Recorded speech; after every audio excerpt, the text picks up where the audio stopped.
got any questions? Peace, you know what I'm saying? Peace to everybody, just peace, period. Peace. What you got for us, Ed? I can just talk your head off about the album because it's been a long time coming and shit. Really just kicking it. Like I try to, whenever I do music and stuff or just kick it in general, I try to surround myself with mavericks. So like people that know the game, that know a lot more than me, so I can just kind of soak up knowledge because I'm kind of new to this rap thing. I've been rapping for like 4 or 5 years and I feel like I'm hella new. So I want to be open to everything. And we just linked up through mutual friends and like loved hip hop. So I started hearing beats and I was like, I gotta rap to that shit. And I always had this concept about time and how it's a woman that can't get away. I like manifest time into like the perfect woman. And for this project, the woman is Cali. And Cali is the Hindu goddess of time. And so the whole project, I'm trying to like reach out to her. But really it's like time as in just like life. Like I see life as like a woman, and California is my home. So like it's all those concepts just wrapped around each other, and the whole project sounds like California, like that early 90s airy sound with loops that you can just kind of spit and get stuff off your chest. Like the whole album is just personal, day to day, going through life stuff. There's no ego. And we got ill renditions, and that's the homie 21 Grams and Al Love right here. Just collaborating, doing music, doing what we love.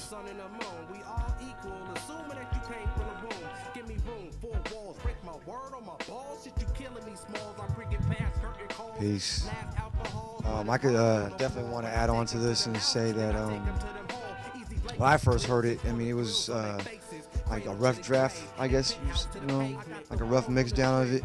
But I was actually more thrown back from it, like in a real positive way, because like I haven't heard anybody like rhyme like that in a very long time to actually have something to say. So when I first heard it, I just kept, you know, taking it back, like, man, and pretty soon like number 2 became my favorite one, and then the one with the Aretha Franklin loop became one of my favorite ones too, with the ill breakover. And I'm sitting like, man, you know, like it makes you appreciate hip hop a lot more, especially when you don't hear it in a long time. And for someone to have like fresh ideas and a fresh approach to everything, that you yourself as an artist would approach it the same way, kind of gives you like that more feel and lets you know that, you know what, I'm not doing anything wrong. You know what I mean? Like this kid is on the right, you know, the right vibe as well. You know, so I definitely want to say, like, send a shout out, you know, and say that, you know, the project is dope. I love it. I'm all about it.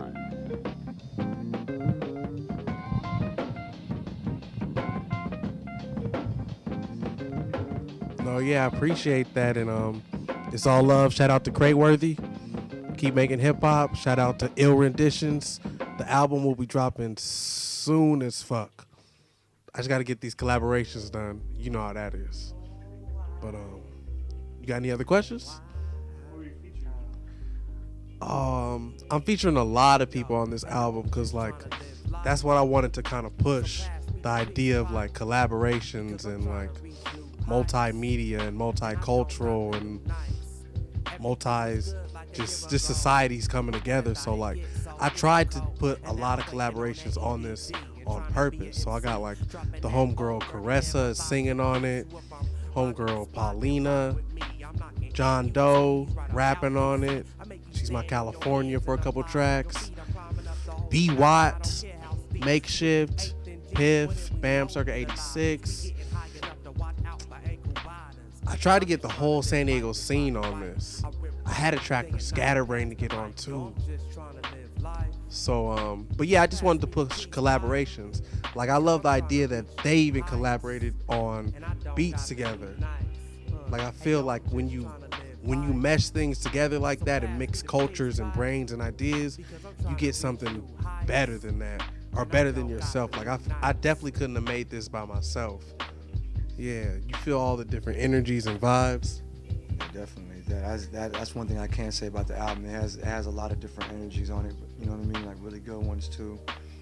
I was dancing through a couple of them motherfuckers in the backyard. I was bumping that in the backyard, like, oh, okay, I'm moving to this one all day. Like, you know. Yeah, this is that moonwalk in the backyard and shit, and clean up the house and shit. Moonwalking if I just be sit right. down. You know what I mean? Act like I was the one rapping, but I wasn't the one rapping. Like, this is everything. That's one of them type of albums, like back in the day type of albums. Like, yo, I'm not the MC, but I'm gonna act like I'm the MC. I'll just do like the silent acapella. You know, yeah, definitely that. Yeah, definitely has that, like, clean up the house on Saturday morning, Sunday morning 5. Put on that old, like, Al Green record and shit, but you can put on this record right here and just clean up the whole house. Not even know. Be like, damn, what the fuck? Am I scrubbing the toilet right now? Got mad when the phone rang. You know what I mean? Oh, I gotta pause it now. Damn, take it back. I'm cleaning up right now, dude. You ever had a good record and shit? You don't even turn it down. You're just like, I can't even hear you. Yeah. You hear it in the background. You hear music in the background. You know you need to call me back and shit. Yeah, you can hear it. I just answer so you can hear it too, you know. So you don't want to take it back. It's like you gotta take it back to the original vibe you had when you started playing. It was like it was all there, all the energy was there. And I was like, yeah, you answer the phone upset and shit. I gotta reconjure the energy. I gotta recoach this again. I was already there on stage already.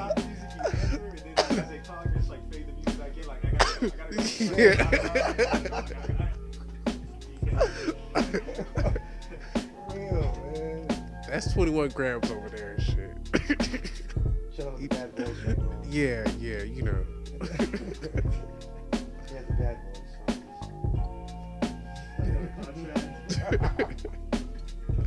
Right. But I guess we've been working on this album for like, is it like 2 years? I've really just been letting life kind of just go by, like not really pushing anything. Like I feel like that's the best way to make music for me. Just let life be lived, let experience build up, and then capture stuff like randomly. Or that's what happened with this. And then when we add new tracks, it's gonna be a trip because I feel like it's gonna sum up like 5 years of my life total or something like that. So it's sick to just do. It's just fun, really. That's all you really can have with it. Really is fun and you know, express, you know, extensions of yourself, you know, exponents, you know, things in that nature. Just, I like the track with the rare earth sample. I like that one right. I don't know the name of it, but that one right there is dope. Like that one right there, like that was like the first one I heard, and like it is. I don't know. It took me somewhere else. You know what I'm talking about? The just look at all the things. Oh, man, yeah. That one just like that was the first one I heard. I was like, nah, are you serious? Because I couldn't even picture myself coming off on that beat like that, because to me I felt like after I made it, like it was greater than me, to where like it just was good to listen to and be like, yeah, you know, I could actually just listen to this in the car and like, you know, whatever. But then to hear you and the girl on there, like it was just like if that's how I had to write it out, that's how it would have been. To be perfectly honest with you, like that's exactly how it would have been right there. Yeah, those beats were so inspirational. Like when I heard them, like that's like what you just had to do. You had to say something.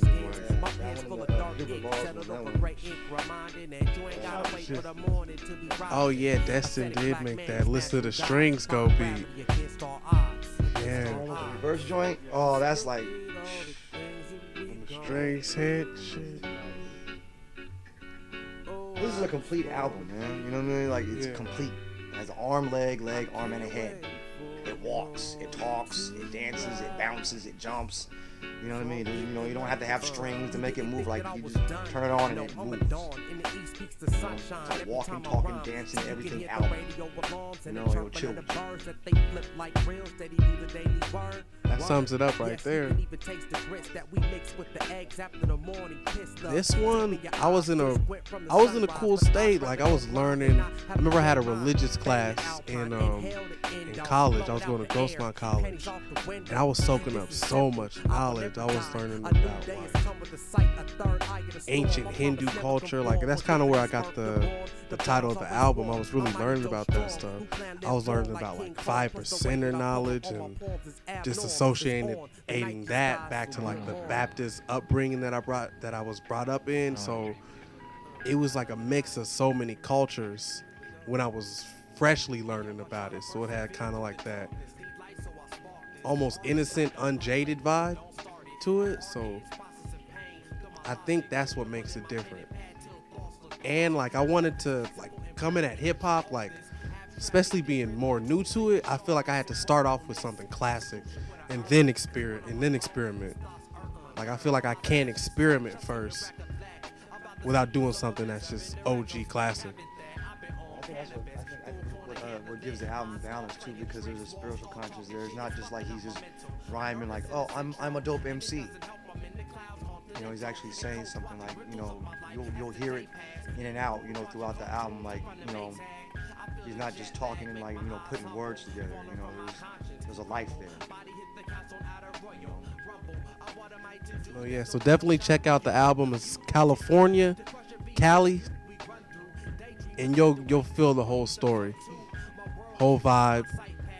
You'll get the arm, leg, arm, head, like you were saying, and you'll feel good about that yourself. Like it's a warm record. Like I've been listening to it like all week after not listening to it for like a minute, and it's comforting. It's really warm. The beats bring you in, and the lyrics bring you in, and it's just comforting. Like you're like, damn, that's what's up. And I'm glad I could be a part of this whole thing, ill renditions, and just listening to live music and chilling with Ed and going to dope shows. Like this is a dope time in life.